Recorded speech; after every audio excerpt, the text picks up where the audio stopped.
Party of ഇന്ത്യയെ രാജ്യത്തിന്റെ എല്ലാ വിഷയങ്ങളിലും സമഗ്രമായി ഇടപെട്ടുകൊണ്ട് രാജ്യത്ത് അധികാര വർഗങ്ങളുടെ ഇടയിൽ അവരുടെ ചൂഷണങ്ങൾക്കും വിധേയമായിക്കൊണ്ടിരിക്കുന്ന ജനങ്ങളുടെ സമഗ്രമായ പുരോഗതികളെ ലക്ഷ്യമാക്കിക്കൊണ്ട് പ്രവർത്തിക്കാൻ തുടങ്ങിയിട്ട് 7 വർഷക്കാലമായി. 2013 ഏപ്രിൽ മാസം 14-ാം തീയതി രൂപം കൊണ്ട് അതേ 2013 ഡിസംബർ 6-ന് കേന്ദ്ര തിരഞ്ഞെടുപ്പ് കമ്മീഷന്റെ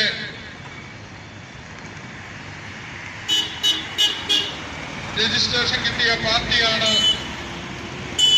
അംബേദ്കർ പാർട്ടി ഓഫ് ഇന്ത്യ. ഇന്ന് ഇന്ത്യ ചരിത്രത്തിൽ API ഒരു പ്രത്യേക ചരിത്രം കുറിച്ചുകൊണ്ടാണ് അതിന്റെ പ്രവർത്തനങ്ങൾക്ക് തുടക്കമിടുന്നത്. ഈ 2 ഡേറ്റുകൾക്കും ചില പ്രത്യേകതകൾ. ആ പ്രത്യേകത എന്ന് പറയുന്നത് ഇന്ത്യയുടെ ചരിത്രത്തിൽ നിർണായകമായ സ്വാധീനം ചെലുത്തിയ 2 ഡേറ്റുകൾ. ലോക ചരിത്രത്തിൽ തന്നെ നിരവധി സംഭാവനകൾ നൽകുന്ന 2 ഡേറ്റുകളാണ് ഏപ്രിൽ 14-ഉം ഡിസംബർ 6. ഏപ്രിൽ 14 എന്ന് പറയുന്നത് ആധുനിക ഇന്ത്യയുടെ ജനാധിപത്യ ഇന്ത്യയുടെ പിതാവായ ഡോക്ടർ ബാബാ സാഹേബ് അംബേദ്കറിന്റെ ജന്മദിനമാണ്. ആ ജന്മദിനത്തിൽ ഈ രാജ്യത്ത് രൂപം കൊണ്ട പാർട്ടിയാണ് അംബേദ്കർ പാർട്ടി ഓഫ് ഇന്ത്യ. ഈ രാജ്യത്ത് എങ്ങനെയായിരിക്കണം ഒരു ഗവൺമെന്റ്, ആ ഗവൺമെന്റിന്റെ രൂപം എന്തായിരിക്കണം, ആ ഗവൺമെന്റിന്റെ ഘടന എങ്ങനെയായിരിക്കണം എന്നൊക്കെ നിർവചിച്ചുകൊണ്ട് ഈ രാജ്യത്തിന് ഒരു ഭരണഘടന സംഭാവന ചെയ്ത,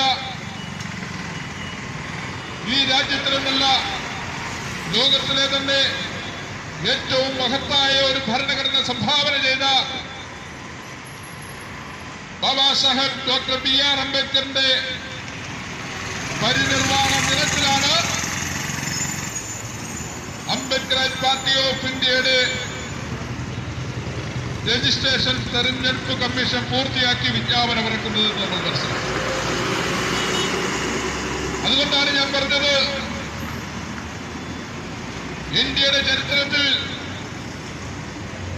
ആദ്യമായിട്ടാണ് ഇത്തരമൊരു രാഷ്ട്രീയ പാർട്ടികൾക്ക് ഇത്തരം ഡേറ്റുകളിൽ തുടങ്ങാൻ കഴിഞ്ഞത് എന്നുള്ളത് നമ്മൾ മനസ്സിലാക്കി. 1891 ഏപ്രിൽ 14 മുതൽ 1956 ഡിസംബർ 6 വരെയുള്ള കാലഘട്ടം ഇന്ത്യയെ സംബന്ധിച്ചിടത്തോളം വളരെ നിർണായകമായ സമയമാണ്.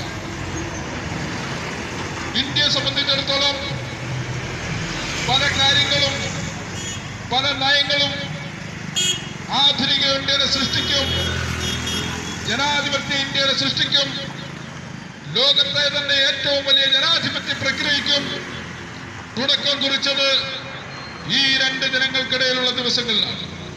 ഇന്ത്യയുടെ ഭാഗതയെ നിർണയിക്കുന്നത് അന്ന് നമുക്കറിയാം, 1920 കാലഘട്ടം ഇന്ത്യയെ സംബന്ധിച്ചിടത്തോളം ഏറ്റവും നിർണായകമായ സമയങ്ങളായിരുന്നു. 2 ധാരകളിലൂടെയുള്ള വിപ്ലവങ്ങൾക്ക് ഇന്ത്യയിൽ തുടക്കം കുറിച്ചത് 1920 കാലഘട്ടമാണ്. ഒന്ന് ഗാന്ധിജിയുടെ നേതൃത്വത്തിലാണെങ്കിൽ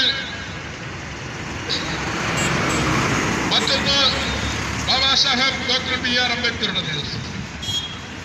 1920 മുതൽ ഈ രാജ്യത്ത് നടന്ന വിപ്ലവങ്ങൾ, ബ്രിട്ടീഷുകാർക്കെതിരെയുള്ള സമരങ്ങൾ, ആ സമരങ്ങളാണ് ഇന്ന് ഇന്ത്യയെ ആധുനിക ഇന്ത്യയാക്കി മാറ്റിയതെന്ന് നമുക്കെല്ലാവർക്കും അറിയാവുന്നതാണ്. അങ്ങനെ 2 ധാരകൾ, ഒന്ന് ഗാന്ധിജിയുടെ നേതൃത്വത്തിൽ ഇന്ത്യൻ സ്വാതന്ത്ര്യ സമരമാണെങ്കിൽ മറ്റൊന്ന് ഡോക്ടർ ബാബാ സാഹേബ് അംബേദ്കറിന്റെ നേതൃത്വത്തിൽ ഇന്ത്യയെ എങ്ങനെ രൂപകൽപ്പന ചെയ്യാമെന്നുള്ള സമരമായിരുന്നു. രണ്ട് പോരാട്ടങ്ങൾക്കാണ് 1920 കാലഘട്ടം ഈ ഇന്ത്യ രാജ്യം സാക്ഷ്യം വഹിച്ചു നിൽക്കുന്നത്. ഒരു വശത്ത് ഗാന്ധിയായിരുന്നെങ്കിൽ അതിന്റെ മറുവശം എന്ന് പറയുന്നത് ബാബാ സാഹേബ് അംബേദ്കർ. ആ രണ്ട് ധാരകളിലൂടെയുള്ള നിരവധി സമരങ്ങൾ, ഇന്ത്യയിലെമ്പാടും നടന്ന പോരാട്ടങ്ങൾ, ആ പോരാട്ടങ്ങൾക്കൊടുവിലാണ് നമ്മൾ ഇന്ന് കാണുന്ന ആധുനികമായ ജനാധിപത്യപരമായ ഇന്ത്യ രൂപം കൊള്ളുന്നത് എന്ന് നമ്മൾ മനസ്സിലാക്കി. രണ്ട് വിപ്ലവങ്ങളാണ് ഇന്നത്തെ ഇന്ത്യയെ സൃഷ്ടിച്ചതെങ്കിൽ ആ രണ്ട് വിപ്ലവങ്ങൾക്കും ചില സ്വഭാവ ഗുണങ്ങളുമുണ്ട്. ഗാന്ധിജിയുടെ നേതൃത്വത്തിലുള്ള സമരം ബ്രിട്ടീഷുകാർക്കെതിരെ, സാമ്രാജ്യത്വത്തിനെതിരെ, ബ്രിട്ടീഷ് കോട്ടകൾക്ക് പുറത്തായിരുന്നുവെങ്കിൽ ബാബാ സാഹേബ് അംബേദ്കറിന്റെ യുദ്ധം, ഇന്ത്യയെ നിർമ്മിക്കാനുള്ള യുദ്ധം, സ്വാതന്ത്ര്യാനന്തര ഇന്ത്യ എങ്ങനെയായിരിക്കണമെന്നുള്ളതിനെ കുറിച്ചുള്ള യുദ്ധം അദ്ദേഹം നടത്തിയത് ബ്രിട്ടീഷ് ഭരണത്തിന്റെ കോട്ട കൊത്തളങ്ങൾക്കകത്തിരുന്നു കൊണ്ടാണ് ബാബാ സാഹേബ് അംബേദ്കർ ഇന്ത്യയെ രൂപകൽപ്പന ചെയ്തത്. അങ്ങനെ നമുക്കറിയാം, ഒരു വശത്ത് ഗാന്ധി സ്വാതന്ത്ര്യ സമരത്തിന് വേണ്ടി പോരാടുമ്പോൾ സ്വാതന്ത്ര്യം മാത്രം പോരാ, ആ അങ്ങനെ സ്വാതന്ത്ര്യം കിട്ടുന്ന ഇന്ത്യ എങ്ങനെയുള്ളതായിരിക്കണമെന്നുള്ള കാര്യത്തിൽ വളരെ കൂലങ്കഷമായ പ്രവർത്തനങ്ങളിൽ ഏർപ്പെട്ടിരുന്ന ആളാണ് ബാബാ സാഹേബ് അംബേദ്കർ. ബ്രിട്ടീഷുകാരോട് യുദ്ധം ചെയ്യുന്നത് ഏതെങ്കിലും ആയുധത്തിന്റെ പിൻബലത്തിലായിരുന്നില്ല. അവര് യുദ്ധം ചെയ്തത് വാളുകൊണ്ടായിരുന്നില്ല, അവര് യുദ്ധം ചെയ്തത് തോക്കുകൊണ്ടായിരുന്നില്ല. പറയുന്നത് സത്യാഗ്രഹമായിരുന്നെങ്കിൽ ബാബാ സാഹേബിന്റെ സമര ആയുധം എന്ന് പറയുന്നത് സ്വന്തം പേനയാണ്. സ്വന്തം പേന കൊണ്ടും സ്വന്തം ഭൗതിക ശേഷി കൊണ്ടും ബാബാ സാഹേബ് അംബേദ്കർ ആധുനിക ഇന്ത്യയെ സൃഷ്ടിച്ചതാണ് നമുക്ക് കാണുവാൻ കഴിയും. ഇന്ന് അങ്ങനെ സൃഷ്ടിച്ച ഇന്ത്യയുടെ രീതി എന്താണ്? ആധുനിക ഇന്ത്യ ഇന്ന് രൂപം കൊണ്ടിട്ട് 70 വർഷക്കാലം കഴിഞ്ഞിരിക്കുന്നു. 70 വർഷമായി ഇന്ത്യ സ്വാതന്ത്ര്യം പ്രാപിച്ചിട്ട്. ആ 70 വർഷം കൊണ്ട് ഇന്ത്യ മഹാരാജ്യത്തിന് അതിനൊരു വിപുലമായ ഭരണഘടന ഉണ്ടായി. ആ ഭരണഘടന വിഭാവനം ചെയ്യുന്ന രീതിയിൽ ഇന്ത്യയെ രൂപപ്പെടുത്തുവാൻ എത്രമാത്രം കഴിഞ്ഞു എന്നുള്ളത് നമ്മൾ പരിശോധിക്കേണ്ടിയിരിക്കുന്നു. നമുക്കറിയാം, നീണ്ട 20 വർഷക്കാലം ഈ രാജ്യം ഭരിച്ചത് ഇന്ത്യൻ നാഷണൽ കോൺഗ്രസ്. അവർ 7 തവണ വ്യക്തമായ ഭൂരിപക്ഷത്തിന്റെ അടിസ്ഥാനത്തിൽ അവരെ ഇന്ത്യ മഹാരാജ്യം ഭരിച്ചു. അവർ 3 തവണയോളം മുന്നണി സംവിധാനത്തിൽ ഈ രാജ്യം ഭരിച്ചു. അങ്ങനെ 50 വർഷക്കാലം ഈ രാജ്യം ഭരിച്ച ഇന്ത്യൻ നാഷണൽ കോൺഗ്രസിന് ഈ രാജ്യത്തെ എങ്ങനെ മാറ്റിമറിക്കാൻ കഴിഞ്ഞു? ഇന്ത്യയുടെ ഭരണഘടന വിഭാവനം ചെയ്യുന്ന സമത്വം, സ്വാതന്ത്ര്യം, സാഹോദര്യം, നീതി എന്നിവയിൽ എത്രമാത്രം മുന്നേറുവാൻ കഴിഞ്ഞു? അല്ലെങ്കിൽ ഭരണഘടന ലക്ഷ്യം വെക്കുന്ന ഈ മൂല്യങ്ങൾക്ക് അനുയോജിച്ച് ഈ രാജ്യത്തെ രൂപപ്പെടുത്തുവാൻ ഈ 50 വർഷം കൊണ്ട് ഇന്ത്യൻ നാഷണൽ കോൺഗ്രസിന് എത്രമാത്രം കഴിഞ്ഞു എന്ന് നമ്മൾ പരിശോധിക്കും. അവര് നെഹ്റു മുതൽ 7 മൻമോഹൻ സിംഗ് വരെയുള്ള 7 പ്രധാനമന്ത്രിമാർ ഈ രാജ്യം ഭരിച്ചിരിക്കും. ഈ രാജ്യം ഭരിച്ചിരുന്ന അവർ ഈ രാജ്യത്തെ എങ്ങനെയാണ് സൃഷ്ടിച്ചത് എന്ന് നമ്മൾ പരിശോധിക്കണം. എല്ലാവർക്കും തുല്യമായ, എല്ലാവർക്കും തുല്യ അവസര സമത്വം ഈ രാജ്യത്ത് സൃഷ്ടിക്കാൻ ഇന്ത്യൻ നാഷണൽ കോൺഗ്രസിന് കഴിഞ്ഞു. ഈ രാജ്യത്ത് രാഷ്ട്രീയവും സാമ്പത്തികമായ നീതി എല്ലാവർക്കും കൊടുക്കുവാൻ ഇന്ത്യൻ നാഷണൽ കോൺഗ്രസിന്റെ ഈ 50 വർഷത്തെ പ്രവർത്തനങ്ങൾ കൊണ്ട് കഴിഞ്ഞു.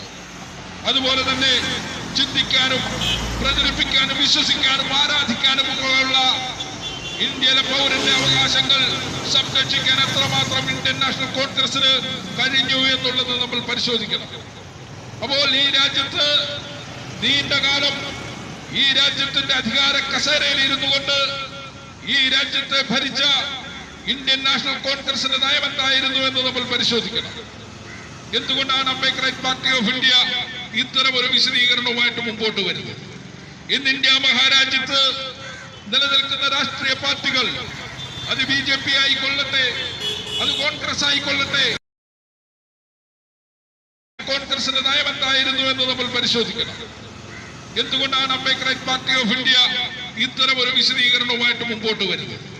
ഇന്ന് ഇന്ത്യ മഹാരാജ്യത്ത് നിലനിൽക്കുന്ന രാഷ്ട്രീയ പാർട്ടികൾ, അത് BJP ആയിക്കൊള്ളട്ടെ, അത് കോൺഗ്രസ് ആയിക്കൊള്ളട്ടെ, അത് കമ്മ്യൂണിസ്റ്റ് പ്രസ്ഥാനങ്ങളായിക്കൊള്ളട്ടെ, ഇവരുടെയൊക്കെ നയം ആർക്ക് അനുകൂലമാണ് എന്ന് നമ്മൾ പരിശോധിക്കുമ്പോഴാണ് നമുക്കൊരു കാര്യം മനസ്സിലാക്കുന്നത്. ഇന്ത്യ മഹാരാജ്യത്ത് എന്തുകൊണ്ടാണ് നാളിതുവരെയായിട്ടും ഇന്ത്യയുടെ ഭരണഘടന വിഭാവന ചെയ്ത രീതിയിൽ, ഇന്ത്യയുടെ ഭരണഘടന സ്വപ്നം കണ്ട രീതിയിലുള്ള ഒരു സാമൂഹിക ക്രമത്തെ, ഒരു രാഷ്ട്രീയ ക്രമത്തെ, ഒരു സാമ്പത്തിക ക്രമത്തെ ഈ രാജ്യത്ത് സൃഷ്ടിക്കാൻ കഴിയാഞ്ഞത് എന്ന് നമുക്ക് മനസ്സിലാക്കുക. അതാണ് നമ്മൾ പ്രധാനമായിട്ടും മനസ്സിലാക്കേണ്ടത്. ഇന്ത്യൻ നാഷണൽ കോൺഗ്രസിന് ശേഷം ഇവിടെ അധികാരത്തിൽ വന്ന, ഇന്ന് ഭരിച്ചുകൊണ്ടിരിക്കുന്നത്, കേന്ദ്രത്തിൽ ഭരിച്ചുകൊണ്ടിരിക്കുന്നത് മോദി സർക്കാർ. ഈ രാജ്യത്തെ ഞങ്ങൾ ഒരുപാട് സ്നേഹിക്കുന്നു. രാഷ്ട്ര സ്നേഹം ഒരുപാട് വാനോളം പുകഴ്ത്തിക്കൊണ്ട് ഈ രാജ്യത്തിന്റെ അധികാരത്തിലേക്ക് കടന്നുവന്ന നരേന്ദ്രമോദി സർക്കാർ 6 വർഷം പൂർത്തിയാകുമ്പോൾ അവർ ഈ രാജ്യത്തിന്റെ അവസ്ഥ എന്തായി എന്ന് നമ്മൾ പരിശോധിക്കണം. എന്താണ് കഴിഞ്ഞ ദിവസം നമ്മൾ പത്രങ്ങളിലൂടെയൊക്കെ മനസ്സിലാക്കിയ ഒരു കാര്യം?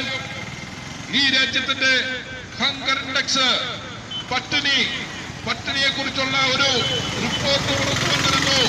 നമ്മൾ മനസ്സിലാക്കാൻ വളരെ ഞെട്ടിക്കുന്ന ഒരു റിപ്പോർട്ടാണ് നമുക്ക് കാണുവാൻ കഴിയുന്നത്. എന്താണ്?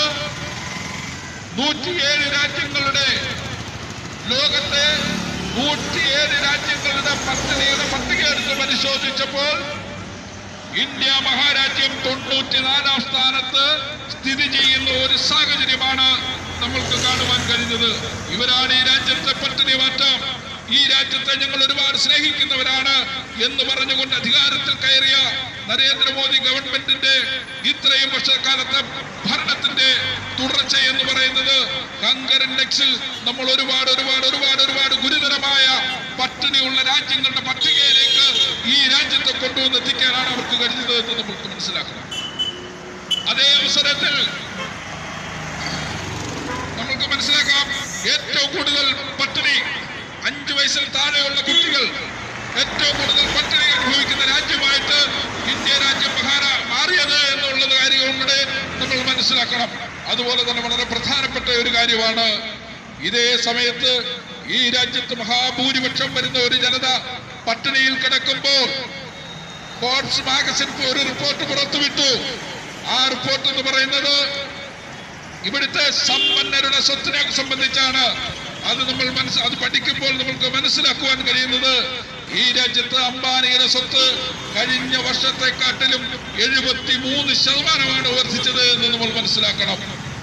അതാണ് അംബാനിയുടെ സമ്പത്തിൽ 73% വളർച്ച.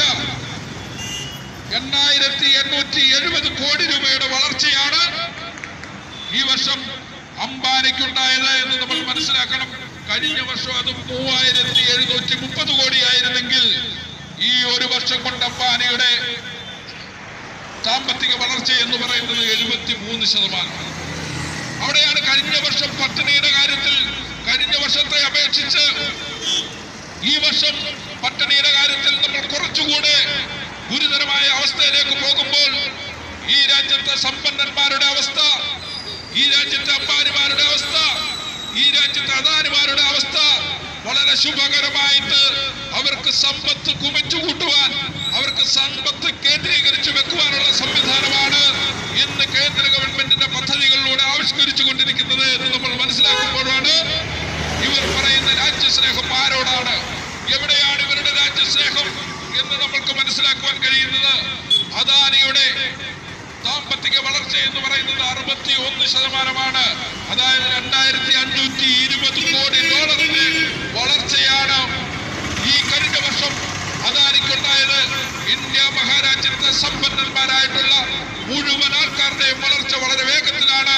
അതിന്റെ അടിസ്ഥാനത്തിലാണ് ഇപ്പോൾ പുതിയ കണക്കുകൾ പുറത്തേക്ക് വരുന്നത്. ഇന്ത്യയിലെ 73% സമ്പത്തും ഇന്ത്യയിലെ ഒരു വിഭാഗം 1% ആൾക്കാരുടെ കൈവശമാണ് എന്നുള്ള നഗ്നമായ യാഥാർത്ഥ്യമാണ് നമ്മൾക്ക് മനസ്സിലാക്കുവാൻ